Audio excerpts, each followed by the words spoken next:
Holy Week season. So maraming mga churches ang magre-retreat, 'di ba? Maraming mga anong tawag dito, yung Catholic religion, ibabalikan nila yung tinatawag na the Passion of the Christ. Magkakaroon ng mga foot washing, 'di ba? So ang magiging parang focus talaga ng season is about the suffering of our Lord Jesus Christ, but particularly yung commitment ni Christ, 'di ba, na bumaba dito sa lupa, magsimula ipanganak hanggang sa ma-fulfill niya yung plan of redemption ng Panginoon. So, ang ating topic na pag-uusapan, meron pa naman akong natitirang at least mga 25 minutes. So, okay lang 'yan. Marami na naman tayong nagawa. So, paki-flash na yung aking unang slide. So, we will be talking about commitment. Okay? So, maganda siguro, mga kapatid, ma-refresh natin yung ating mga sarili patungkol dun sa ating mga commitments. Although, basically, alam ko naman na alam natin, meron tayong idea, no? Alam natin kung ano yung essence ng commitment. Pero, kumusta na kaya yung level of commitment natin? Yung mga bagay na kung saan ay kinukommit natin yung ating sarili, kumusta na kaya?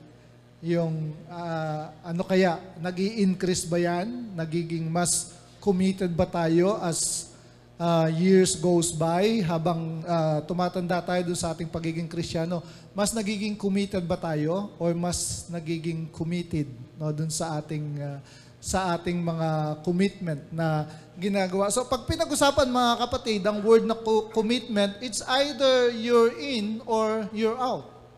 Diba? So pag sinabi mong commitment, although parang nagiging byword na lang siya, no? Siguro sa iba, parang medyo blunder na yung salitang commitment, lalo na dun sa panahon natin na parang lahat yata ng mga tao ayaw ng commitment.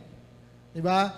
Tignan natin yung mga marriages na madalas ay nauuwi dun sa divorce. What happened to the marriage vow? Ano yung marriage vow? For better, for worse, for richer, for poorer, in sickness, and in health. Naalala pa ba ninyo, mga married people? Do you still remember the vow? Diba? In sickness and in health, ano kasunod? To love and to cherish till death do us part. That's commitment. Diba? Lahat ng mga bagay na ginagawa natin, nangangailangan niya ng commitment. Yung mga estudyante to graduate, that would need commitment. Diba? Yung commitment mo sa pag-aaral, sa trabaho. Kung gusto mo naman na hindi lang basta passing grade, gusto mong maging dean's listers, diba? So, mas higher up commitment. Sino ba dito? May mga dean's listers ba dito? Sa mga estudyante natin? May mga dean's listers ba? Dons?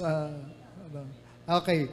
So, kapag sinabi mong buhay, mga kapatid, yan ay nangangahulugan ng commitment. So, it's either you're in or you're out. So, ngayon, makikita natin, mga kapatid, no, yung ilang mga truths about commitment. Just recently, habang nagbabrowse ako ng FB, sino sa inyo merong FB account? Sino sa inyo committed na laging buksan ng kanyang FB araw-araw? Buksan mo yung FB mo, account mo, titignan mo kung ano yung mga notifications, kung meron bang mga likes, di ba? Meron bang dislikes, meron bang nag-PM sa'yo. Diba? Commitment din yun. Yung araw-araw na magbibigay ka ng time after siguro going to work or after returning to work, di ba? Bubuksan mo yung FB account mo at titignan mo kung ano yung mga latest updates about DJ Padilla, about Catherine Bernardo, mga ganon, di ba? Yung mga pinopost natin, di ba? Yung mga pinagkakaabalahan natin na commitment din yun, mga kapatid. Di ba? So, sino sa inyo merong FB account?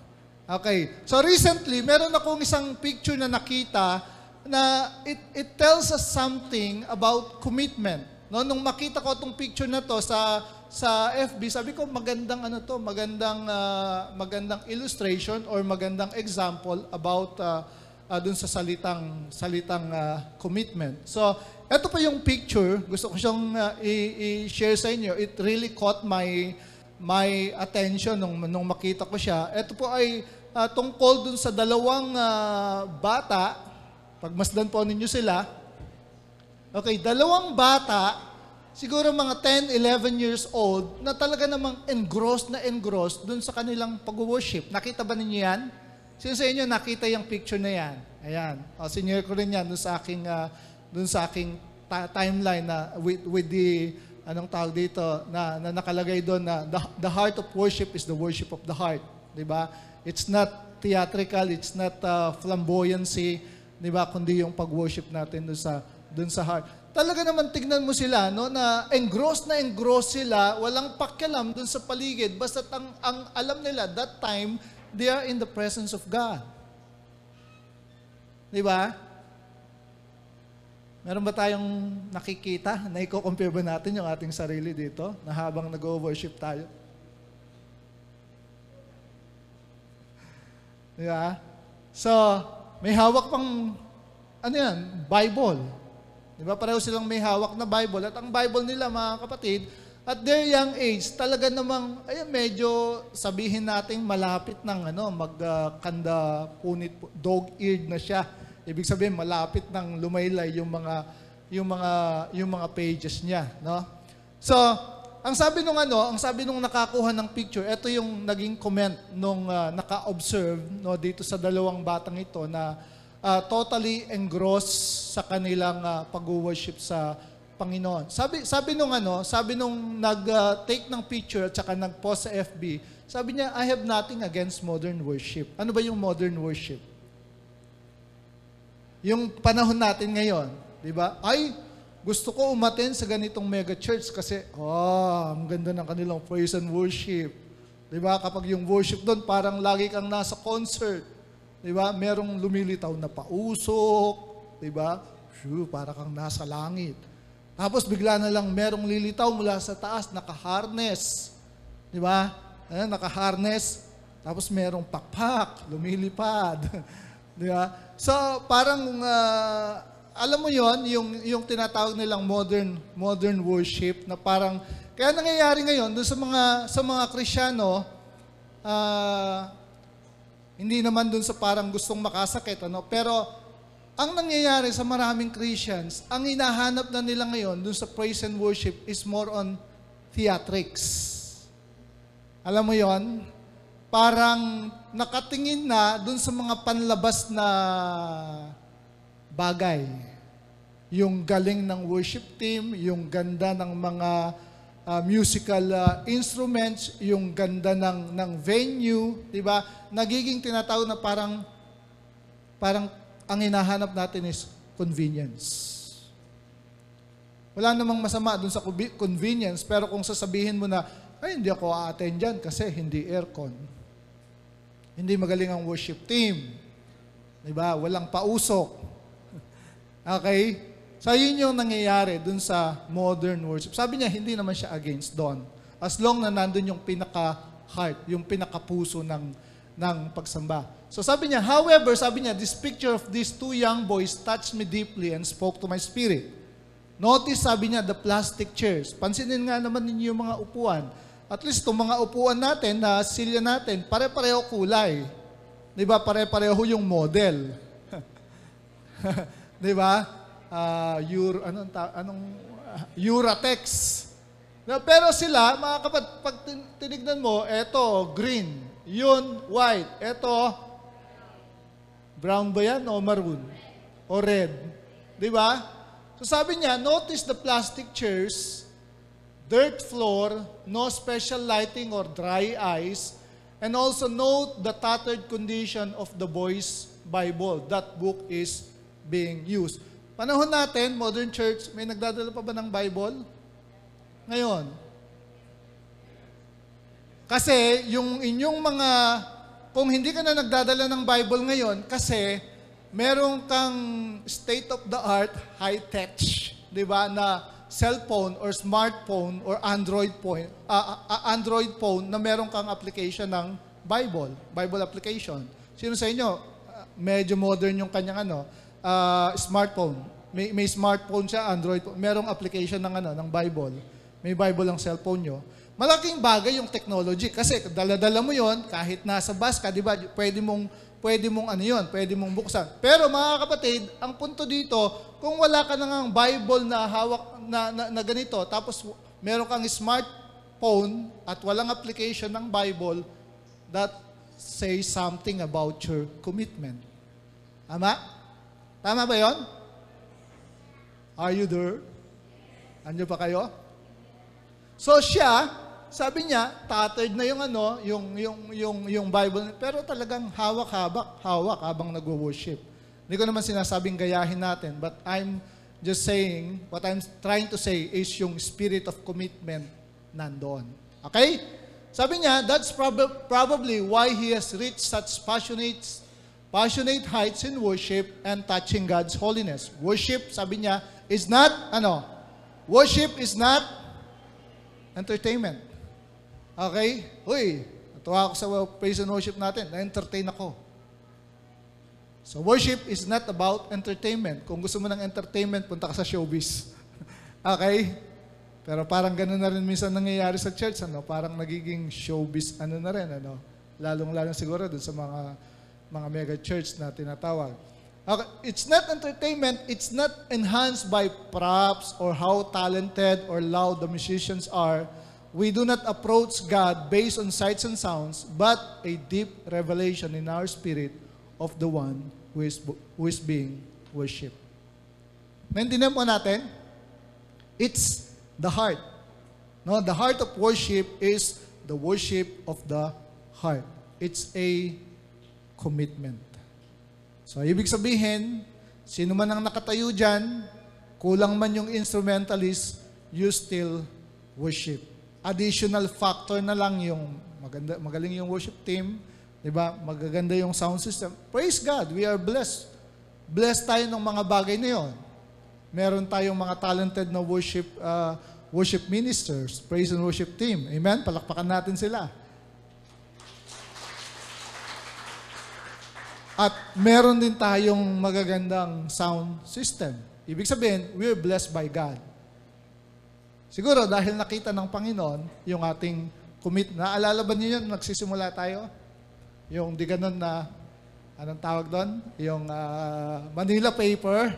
Di ba? Nagpa-welding tayo ng bakal na tapos pag merong stake, yung pinaka-in charge doon, tapos ito yung kanta, kinakanta, tapos gaganon na yun, susungkitin, tapos ililipat. Di ba? So, hindi na ninyo, yung mga medyo bagong hindi na ninyo nakita yun. Nakita na natin ngayon, yung sa LCD. Pero nung una, ganon. Tapos, nag-upgrade. Yun namang overhead projector, yung nilalagyan natin ng acetate. Ayan, hanggang sa maging LCD na. So, praise God. No? We are blessed. Pero wag nating kalilimutan yung word na commitment. Okay? So, let's tingnan lang natin itong tatlong points na gusto kong pag-usapan natin about this word commitment. Sorry, namatay siya. Okay. Important truths about commitment. Okay. Number one, ang commitment, ito ay isang, it's a choice. No, so pag sinabi nating commitment, mga kapatid, kahit ano siguro yung appeal ko, kahit ano yung appeal ko or paghingi ko ng commitment sa inyo, kung hindi kayo gagawa ng personal choice or decision na I will commit, wala pa rin mangyayari. Okay? So ang commitment, mga kapatid, it is a choice. Pero ang nakakalungkot isipin, maraming mga tao, may mga Kristiyano rin na ibinabase nila yung kanilang commitment sa emotion, hindi sa decision. Okay? Parang, ang nangyayari, kaya tayo nagko-commit kapag medyo na-touch yung ating emotion. We say, yes, Lord. Halimbawa, meron kang nararamdaman, nag-worship ka, na-touch ka ng presence ng Panginoon. Nagsabi mo, yes, Lord, I will serve you. Maglilingkod ako sa inyo, ano man ang mangyari, nangangako ako sa inyo. Nung bumuti-buti na yung pakiramdam mo, ano nang nangyari dun sa iyong binitawang commitment. Lord, I will go wherever you lead me. Wherever you lead me, I will follow. Panginoon, maglilingkod ako sa inyo. Diba? Pero nung medyo nag-iba na yung atmosphere, nag-iba na yung emotion, diba? Nawala na yung feelings, nawawala rin ang commitment. So mga kapatid, ang commitment, it is not based on emotion. Diba? Hindi dahil nagkaroon ng spiritual hype. Diba? Merong isang parang preacher na nag-preach, di ba? At parang na-touch yung puso mo, nakaranas ka ng spiritual hype or ng emotional hype. Sabi mo, yes, Lord. Nag-altar call, di ba? Kasi ganun yung mga evangelist, di ba? So, mag-altar call, pupunta ka doon sa altar. Yes, Lord, umiyak ka pa, tulo ang luha, uhog, sipon, magkakasama-sama na. Yes, Lord, yes, Lord. Kasi merong emosyon very high yung emotion Pero after ng emotion, na nawala na yung feelings, what happens? Anong nangyari na dun sa sinabi nating, yes, Lord? Naintindihan yung pinupunto ko? So commitment, ang sabi niya, it's a choice. It's a personal decision that we make. Tayo yung gumagawa niyan. Hindi yung pastor, hindi yung elder ang magdi-decide ng commitment o mag-commit ka. Although minsan, di ba, we encourage you, we motivate you to commit. Pero at the end, kayo pa rin ang magpapasya. So, ang problema sa maraming Kristiyano, they base, sabi niya, their commitment on emotion rather than decision. So, maraming mga bagay, mga desisyon tayo na gagawin sa buhay na ang kailangan po ay commitment, hindi. Ito ay nangangailangan ng commitment based on personal choice at hindi lamang dun tayo ay nadala dun sa ating damdamin. Okay? Nakuha po natin? Halimbawa, sa mga kabataan. Diba? Bakit maraming mga kabataan na nagbo-boyfriend kagad? Or nag-girlfriend kagad? Tanungin mo, bakit ka ba nag-boyfriend kagad? Sabi niya, ang madalas sinasabi, kasi sa grupo namin, ako lang ang walang boyfriend. Ako lang ang walang girlfriend. Parang na-pressure lang. No? Parang na-pressure lang, kaya nag-boyfriend o kaya nag-girlfriend. So, hindi yun commitment. Okay? So, sabi niya, commitment means staying loyal to what you said you were going to do long after, after the mood or yung feeling you said it in has left you. So ang commitment, ang sabi niya, yung nananatili kang loyal dun sa sinabi mo na gagawin mo, kahit pa nawala na yung mood or yung feeling pagkatapos mong sabihin yung pinangako mong yon. Tama? Parang parang palabra de honor. Pag sinabi mong, yes, a-attend ako. Di ba? Pupunta ako dyan. Pero pagdating ng oras, yung sinabi mong yes na yon, nagiging no na. Ang dami ng dahilan, ang dami ng excuses. Yeah, magte-text niya, ay, hindi ako makakapunta kasi namatay yung manok ko. Ay, hindi ako makakapunta kasi nagkasakit yung rabbit ko. Ay, hindi ako kasi ipapadoktor ko si Papi. Papi pala yung Papi na aso.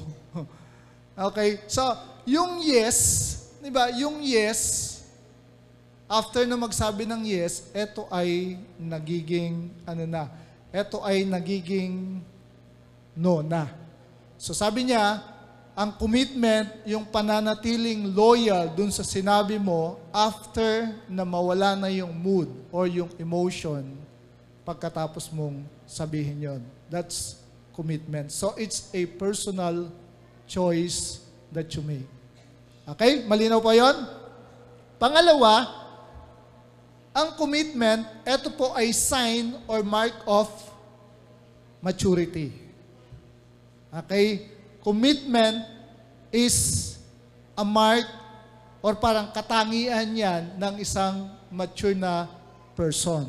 Ibig lang sabihin nito, mga kapatid, habang nagmamature or habang nag-grow up ang tao, mas nagiging committed siya. Tama? Diba? Sa mga anak mo na lang, sa mga anak ninyo, nang bata pa yan, wala kang masyadong sasabihin mo, di ba, may ibibilin ka, o anak ka, aalis ako. Di ba, wag kang aalis, wag kang lalabas ng bahay, bantayan mo si Junior. Sasabihin niya, opo. Pero pagbalik mo, di ba, nakita mo, nandun na, nag-iisa na si Junior, wala na yung binilinan mo. So, walang commitment. Pero, habang nag-grow up, no, habang nagmamature ang isang tao, mas nagiging committed siya. Kasi, mga kapatid, habang nagmamature ka, mas nagiging, responsableng tao. It is a sign of maturity. Sa marriage na lang, di ba? Sa marriage, sa pag-aasawa, naintindihan natin na ang marriage, nagsisimula yan pag nagpakasal, di ba? Pag mag-boyfriend, mag-girlfriend, una ang tinitignan yung cloud nine feelings. Di ba? Uy, nung makita ko siya, nagkaroon ng spark. Okay? Eto na yung aking knight in shining armor. Ito yung aking pakakasalan. Di ba? So, hindi mo maalis yun. Merong feelings. Para kang naiisip mo pa lang siya, para kang nasa limbo. Alam mo yan, limbo. Para kang nakalutang sa alapaap. Di ba? So, yun yung mga tinatawag na cloud nine feelings. Hanggang sa magpakasal kayo, nag-propose siya sa airport. Okay? Will you marry me? Usong-usong ngayon yung mga proposals, di ba, na out of this world. Dati, hindi naman ganoon, di ba? Wala nang mga proposal. Kaya talagang pinagkakagastusan yung mga proposals na ginagawa, at siguro naman touch na touch siya. Kaya yung iba na nakakakita ng mga gano'n, sana pag nag-propose sa akin si BF, ganun din. Sabi ni BF, naku, pagkamahal-mahal nito, yun nga lang sing-sing na, di ba, yung medyo kailangan mamahaling sing-sing, pagkamahal-mahal na, magpo-propose pa ako. So mga ganon. Hanggang sa ikakasal yan, di ba, yung honeymoon stage, pero eto na. Dito na papasok yung commitment habang nagtatagal yung marriage relationship. Kasi time will come, lalo na kapag nagkakaedad na, di ba, yung lalaki at saka yung babae, di ba?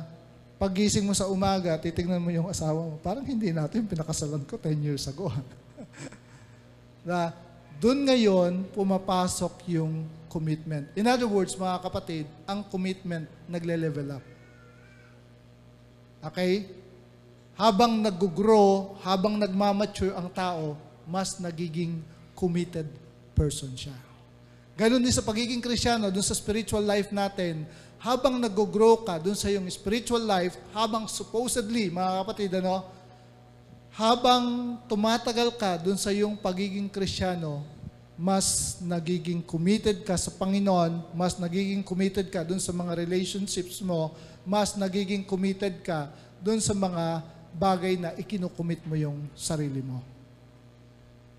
Is that the case? Yun ba yung kaso dun sa bawat isa sa atin?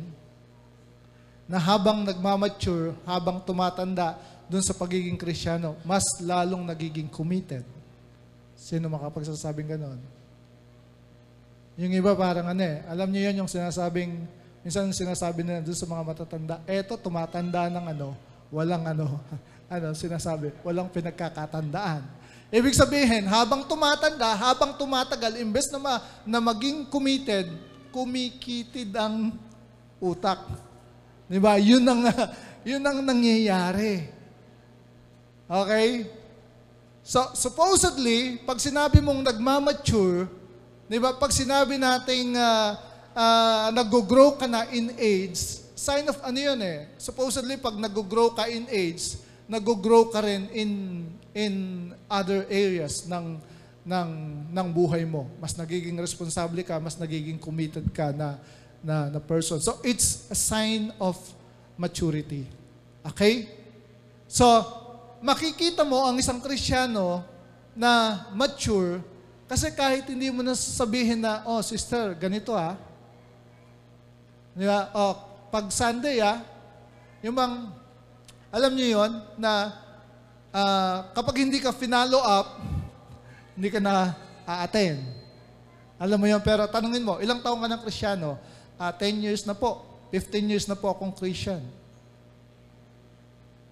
Pwede pa siguro dun sa mga bata, kasama kasi yun, di ba, dun sa pag-aakay. Pero sabi ko nga sa inyo, habang nagtatagal, ang isang marka, ang isang katangian ng isang nagmamature na person, mas nagiging committed siya. Okay? Amen ba yun, mga kapatid? So, ibig sabihin yan, as you get mature in your relationship with the Lord, yung hindi ka na nagiging matatampuhin, di ba, yung hindi ako kinamayan, yung mga ganon. Hindi napansin yung aking ginagawa. Diba? Hindi napansin na pinaputi ko ng gusto yung CR. Hindi napansin na nung ako yung mag-lead ng worship, ay, bumaba kagad ang presence ni Lord. Bakit bumaba kagad ang presence ni Lord? Okay. So yung mga ganon. Diba? So ang isang taong nagmamature, hindi na yun ang kanyang nagiging focus. Ang isang Kristiyano nagmamature at gumawa siya sa Panginoon, kahit hindi yan napansin, di ba, magtutuloy-tuloy pa rin yan. Pero yung sasabihin mo, hindi ako napansin, di na ako attend. Amen, mga kapatid? Pakisabi sa katabi, bato-bato sa langit, bato-bato sa langit, ang tamaan, ang tamaan, mabukulan. Okay. Ang tamaan, magbago. So, it's a sign of maturity, mga kapatid. Amen? Nakuha natin yon. So, commitment, hindi ko na kinakailangang pagdiinan pa. In our, this coming June, we will be celebrating our 17th anniversary. So, 17 years na tayo as a church with an outreach church dun sa bayanan at nakikita natin kung ano yung mga ginagawa ng Panginoon sa atin. So that tells something, no, yung years na yon patungkol dun sa commitment ng ating simbahan. Okay? So kasama, ibig lang sabihin niya, mga kapatid, kasama ng paglago, pag-mature ng isang tao, ang kasunod noon ay yung mas nag-elevate pa yung kanyang commitment. At ito pinakamaganda sa lahat, mga kapatid, sabay-sabay nga natin basahin. Commitment makes room for improvement. So if you're a committed person,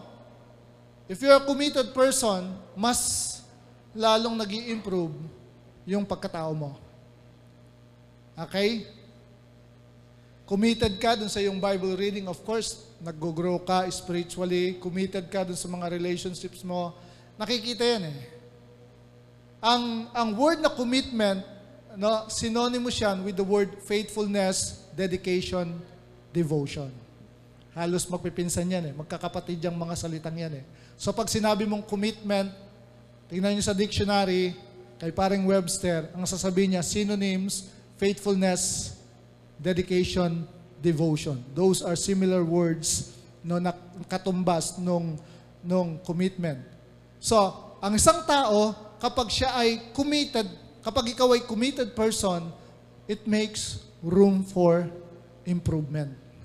In other words, mga kapatid, kapag ikaw ay committed na tao, mas nag-i-improve ang iyong pagkatao.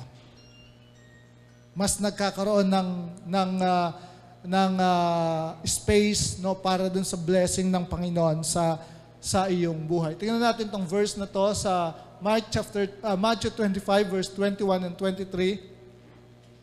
Naalala niyo yung parable of the talents?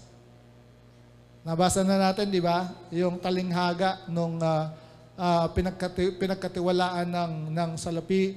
Ang sabi dun sa binigyan ng 5 at saka ng 2 talento, his master said to him, pareho lang actually yung sinabi, dun sa nabigyan ng 5 at saka ng 2. His master said to him, well done, good and faithful slave. You were faithful with few things. Faithful ka dun sa kakaunti o dun sa maliit na bagay.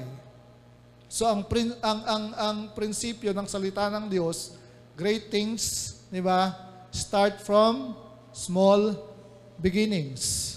Kung hindi ka mapagkakatiwalaan dun sa kakaunti, sigurado hindi ka pagkakatiwalaan dun sa marami. Di ba? Huwag mong sasabihin sa Panginoon na, Lord, bigyan mo ko ng 1,000,000. Pag nagkaroon ako ng 1,000,000, magta-tithes kagad ako ng 100,000. Alam mo kung anong sasagot sa'yo ni Lord? Okay, sige, magsimula ka sa 10 piso na meron ka. Okay, magsimula ka dun sa 100 piso na meron ka. At kapag naging faithful ka dyan, naging committed ka dyan, mag-elevate yan. It makes room for improvement. Okay, so that's commitment. Sabi niya, faithful ka dun sa kukunting bagay, I will put you, sabi niya, in charge of many things. Enter into the joy of your master. So, ang commitment, mga kapatid, ito ay nire-reward or ginagantimpalaan ng ating Panginoon. So, if you're committed, kung ikaw isang committed na person, mas magkakaroon ng room dun sa improvement. Okay, tingnan pa natin yung ibang mga verses. Blessing and success follows after commitment. So yan ay isang prinsipyo na itinuturo ng salita ng Diyos. Proverbs chapter 28 verse 20, the Message translation. Anong sabi niya? Anong unang word? Committed and persistent work pays off. Di ba? Ang ibig lang sabihin niyan, if you're a committed person and persistent ka, di ba, faithful ka, meron kang tenacity na tinatawag dun sa mga ginagawa mo, it will pay off. Ibig sabihin, magkakaroon ng reward. Kahit man ako, boss mo Di ba? Halimbawa, ikaw ay empleyado ng isang kumpanya, nakikita ka ng boss mo na doing the extra mile, di ba, na kahit hindi ipinagagawa sa'yo, ginagawa mo, at nakikita ng boss mo, you're coming on time, dumarating ka on time, at umaalis ka ng, minsan di ba, sobra na dun sa oras mo. So, ipopromote ka ng boss mo kapag ganon. So, it pays off. Pero sabi niya, get rich quick schemes are rip-offs. Yung rip-offs parang scam. It's a bad financial transaction. Get rich quick. Get rich quick schemes are rip-offs. It's a bad financial transaction. Parang swindle. Parang yung nangyari dun sa katulong ni Chris Aquino na meron daw siyang boyfriend na foreigner, di ba? At inaalok siya ng marriage pero hindi pa sila nagkita nung sinasabi niyang boyfriend na yun. Merong dumating sa kanya na sulat, di ba? Anong sabi? Parang kinakailangan niyang magpadala ng magkano? 10,000 pesos. Ano man yun, nakalimutan ko yun. So, nalaman, nagpadala siya. Di ba? Nagpadala siya ng 10,000 at mula noon, no more emails, no more news, wala nang dun sa kanyang supposedly foreigner na boyfriend na pakakasalan siya. So, it's a rip-off. It's a scam. Swindle. Okay? So, pero yung una, binibigyan natin ng diin dito, yung blessing at saka yung success, it follows after commitment. Mamaya magbibigay pa ako ng mga example. Proverbs 22 verse 29, Living Bible, do you know, sabi niya, hardworking man, yung committed na tao. he shall be successful, sabi niya, and stand before kings. So it's a principle. No? Prinsipyo siya ng salita ng Diyos na if you're a committed person, then success and blessings will follow you. Tingnan natin itong mga to. Sino yan? Si Henry C., di ba? 24 hours ba? Within 24 hours, successful na siya. Of course, marami sa atin, alam yung kwento niya kung paano siya nagsimula. Di ba? Dun sa pagbebenta lang ng sapatos, ano yung sabi niya? There's no such thing as overnight success or easy money. If you fail, do not be discouraged. Try again. That's commitment. Di ba? Itong mga taong to na ipapakita ko sa inyo, committed sila dun sa kanilang craft. Merong tenacity na tinatawag. Okay? Try again. When you do well, do not change your ways. So kapag nakita mo na yung sekreto, yung formula, pagpatuloy mo na yun. Yun na simula. Okay? Pero I think kung itong taong ito ay nung una na hindi niya nakikita yung payoff dun sa kanyang business at sinabi niya, ayoko na. I think he will not be the Henry C. of today na kilala natin. Pinakamayaman na tao sa Pilipinas. In fact, kasama siya dun sa World's Billionaires ng Forbes magazine. Henry C. Okay? Sino to? Bill Gates. Again, another success. Etong mga to, hindi natin alam kung Christian eh. Diba? Pero kahit hindi ka Christian and you're applying biblical principle, the principle of commitment, magiging successful ka eh. Diba? Sabi niya, if you born poor, it's not your mistake. But if you die poor, it's your mistake. Yung ipanganak ka na mahirap, hindi mo kasalanan yun. Kasalanan yun ng tatay, nanay mo. Parang gano'n. Pero yung ipapanganak ka na mahirap, sabi niya, kasalanan mo na yun. Okay? Pero alam din natin kung paano ka-committed etong taong to dun sa kanyang ginagawa. So, sino to? Again, another successful person dun sa kanyang field, dun sa kanyang career. Sabi niya, I've missed ilan daw shots? More than 9,000 shots in my... Pero pag sinabi mong Jordan, kapag tumira, sigurado pasok yan. Later na lang siguro yun, nung nandun na doon sa pinaka-prime or peak ng kanyang career. Pero hindi siya nagsimulang ganon. In fact, siya mismo ang nagsasabi, di ba, napaka-honest niya na more than 9,000 shots doon sa kanyang career. I've lost almost 300 games. Mahigit 300 laban ang naipatalo ko. 26 times I've been trusted to take the game winning shot. Ano yung game winning shot? Yung mga last few seconds na siguro isa lang yung lamang ng kalaban o dalawa lang yung lamang ng kalaban at kinakailangan mong tumira ng 3-point shooter. Di ba? Pagpasok nun, di ba? Buzzer beater yon. Okay, buzzer beater, lamang kayo ng isa, panalo kayo. So sabi niya, ilang beses? 26 times. Pinagkatiwala sa kanya yung winning shot, pero ano nangyari? I miss. I have failed. Pakinggan nyo ito mga kapatid. Sabi niya, I have failed over and over and over again in my life. With emphasis, sabi niya, and that is why I succeed. Why? Kasi kahit nag-fail siya, nandun pa rin siya. Still committed, di ba, dun sa pagpapractice, dun sa pagtira ng 3 points, nandun pa rin siya. That's commitment. Amen? So kapag dinesisyonan mo yung isang bagay, sinabi mo siguro, sa kabataan, sa mga mag-choose ng kanilang course. So kung sinabi mo, ang gusto ko talaga is software, meron mo ka na, software engineer. Software engineer.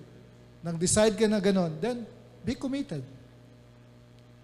Di ba? Kahit doon sa simula, medyo nag-fail ka, be like Thomas Edison bago niya na-invent yung light bulb. Nag-fail siya for so many times, but he just keep on doing it. Naging persistent siya, committed siya dun sa kanyang ginagawa until makita niya, ma-tap niya yung right formula kung paano mag-light, no? Kung paano sisindi yung incandescent lamp na ginagawa niya. Amen ba yun, mga kapatid? Andiyan pa kayo? Palanding na po tayo. Sino to? Of course, kilala yan sa Christian circle, si Billy Graham. Pinaka-famous na evangelist of all time. Sabi niya, my one purpose in life is to help people find a personal relationship with God, which I believe comes through knowing Christ. Yun yung passion niya. And he is very committed, mga kapatid, he is very committed in sharing the gospel of Jesus Christ. Whether sa malaking audience o dun sa isang tao lang nakakausapin niya about Christ. Yung passion niya, mga kapatid, yung init niya ng pagpipreach dun sa isang stadium na maraming tao, it's the same passion dun sa pag-share niya dun sa isang tao lang na kausap niya. That's commitment. Commitment niya kay Christ, commitment niya sa gospel ng Panginoon. And then lastly, sino to? Well, kilala natin, di ba? Mother Teresa of Calcutta, India, serving the poorest of the poor sa Calcutta, India. So alam din natin kung gaano ka-committed etong taong to. Okay? So, nakita natin mga kapatid, kapag committed person ka, it makes room for improvement. Kasunod nung commitment, yung commitment mo, it will be rewarded. Merong payoff na tinatawag. So, in conclusion,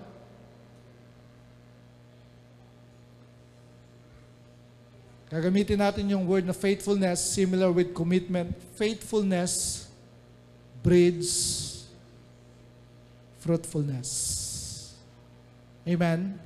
Ang katapatan o yung pagiging committed, ito ay nanganganak ng pagiging mabunga, mayabong na pamumuhay.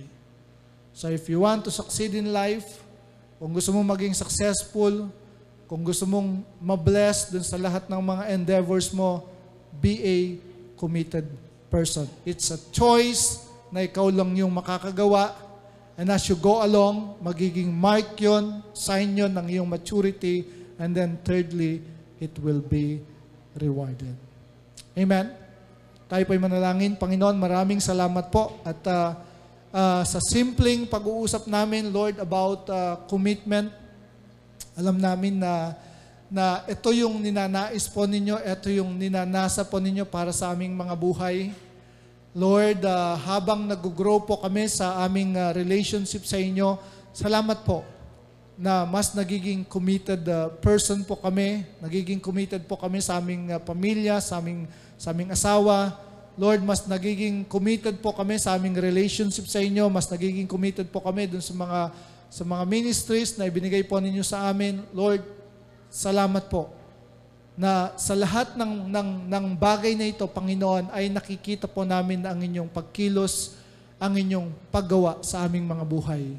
At dalangin ko po na ang simbahang ito, habang lumalawig pa, habang nadadagdagan pa yung mga taon namin sa inyo, ay mas lalo pong makita namin, mas lalo pang mag-improve yung commitment po namin, hindi lamang sa inyo, kundi yung commitment din po namin sa bawat isa, yung commitment po namin na mas lalo pang ipahayag ang inyong ebanghelyo dun sa mga lugar na kung saan ay pinagdadalhan po ninyo sa amin. Maraming salamat po. Pagpalain po ninyo ang bawat isa at patuloy na pagpalain po ninyo, Panginoon, ang mga bagay na ginagawa po namin para sa inyo, yung mga ninanais ng aming mga puso, yung paglilingkod na dinidesire po namin. At dalangin ko po, Panginoon, na we will continually find ways, Lord God, na makapaglingkod sa inyo.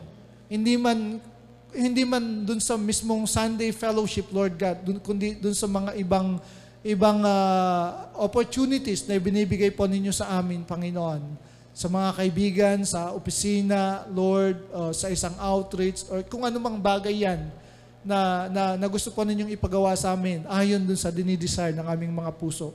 Lord, salamat po na yan ang igagawin po ninyo. At doon naman po sa sa bawat isa na naririto na talaga namang kinumit ang kanilang mga sarili for your work, for your ministry, for your purpose, Lord God. Continue to bless them. Continue to bless us. Nakikita po ninyo yung desire po namin, Lord, na makapag-serve sa inyo, magawa ang inyong kalooban, na kahit merong kaming mga nararamdaman, kahit merong kaming mga problema, kahit merong kaming mga kinakaharap na struggle sa aming mga buhay, ay talaga namang nandun pa rin po kami, Panginoon. Nandun pa rin ang bawat isa, Lord God, na talagang nagsusumikap na maglingkod para sa inyo. Pagpalain po ninyo, Panginoon, ang mga kapatid na merong ganitong puso, merong ganitong pagnanais sa kanilang mga buhay.